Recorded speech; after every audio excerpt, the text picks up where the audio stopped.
Hi there, hope you're having a good day and welcome back to another video. We have an excellent budget shoe today.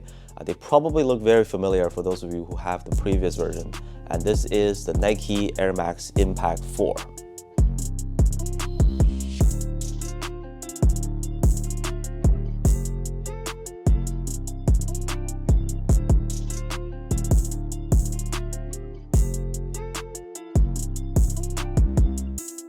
So the Air Max Impact 4 retails for $90 US. The last model, the Air Max Impact 3, was actually one of my favorite budget shoes from last year. And I can tell you right now that the 4, if anything, works even a little bit better from my experience. But the differences are very small. I mean, it's pretty much what you can expect coming from Nike. Because if you look at the Giannis Immortality and Immortality 2, Precision 5 and 6, and also even the LeBron Witness 6 and 7, some of these almost look identical. Yeah, so it is what it is. The performance is not necessarily going to be the same. So let's now take a look at some details at how the Air Max Impact 4 performs. They come in the regular orange Nike box, just like most other budget shoes. On the first look, I almost couldn't tell any difference from the previous version. It's got that molded rubber wing that sort of extends from the outsole to the side there. The biggest difference is the shape of the heel. It extends out more towards the bottom. And this subtle change is a plus in my opinion, which I'll explain very soon. And you can see the exposed Air Max unit in the heel.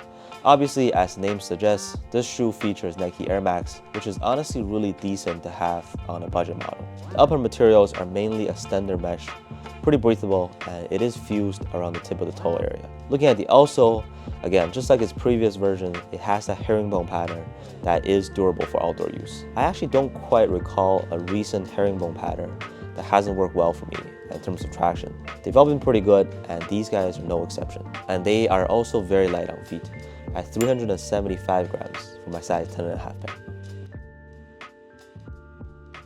As to how these perform on the court, the cushioning setup is really good for a budget shoe. A highlight would still be the Air Max unit in the heel. For sure, a good amount of compression for its price to give you decent impact protection. The midsole is soft and responsive. Actually, if I was to compare, they felt softer than the 3 on feet for some reason. I gotta be honest, it might just be because I played in the Air Max Impact 3 a lot, so I am used to that core feel and basically knew exactly what to expect. But still, these should take very little break-in time. With the extended heel shape, they also feel more low to the ground.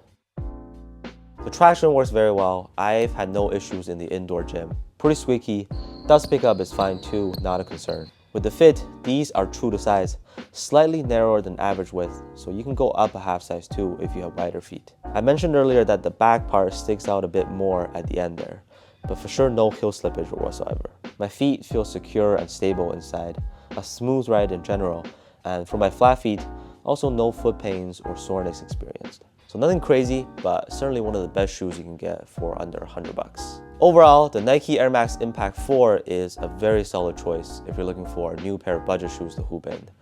Not necessarily the most affordable option, because Nike still has other cheaper ones that also perform well, like the Precision 6. But like I said, a slight upgrade from the Air Max Impact 3 in my opinion. I personally really enjoyed how these felt on the court. Let me know how you think about them down in the comments.